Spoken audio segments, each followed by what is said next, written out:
I'm with Eleanor and Sophie from Chester Netball Club after a good day. I would say a good day in round 2 of the E&G Under-15s Youth Netball Premier League Northern Conference. So you had 2 tough games, Grangetown.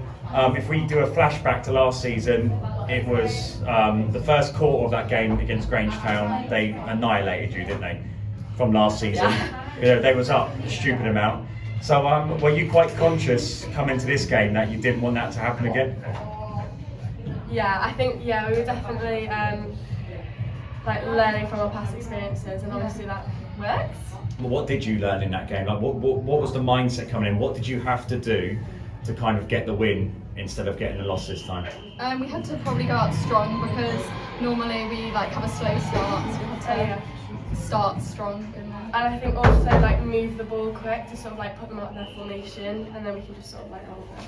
There was about 6-7 points up at one point, and I thought it was going to be a repeat of last season, but you stuck at it, you wore them down and you got the win. Would you say it's tactical changes that did that? And if it was a tactical change, what was the change? Okay. I think the roll on roll off subs are really good. Yeah, thanks. I'll take the credit for that. And they definitely helped with the match. We sort of used them to our kind of strength a bit in that match, and that was one of the main reasons why we succeeded. So because of me, so it's you forgive me for the 5-4-3-2-1 now? No, that one. Do you forgive me? On camera, tell everyone you forgive me. No. So up next, Oldham. You expected probably a tough game. You got a tough game, but were you happy with your overall performance?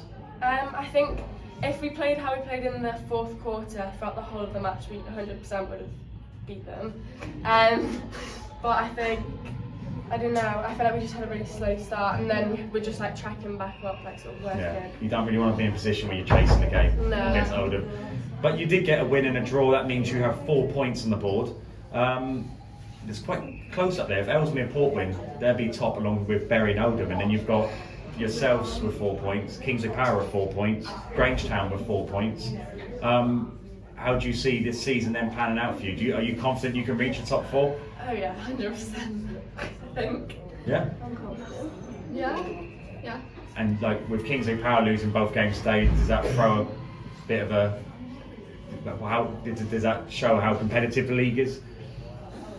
Yeah, I just think it shows that anything can happen, and you can't just assume you shouldn't go into games with assumptions, which we never do. We just went into it saying we're going to do our best, and you can't assume anything because anything can happen. So 2023, you confident you can reach the top 4 still? Yes. Yeah. Cool. All right. Well, thank you for forgiving me today. No. And we will see you again after Christmas. Bye.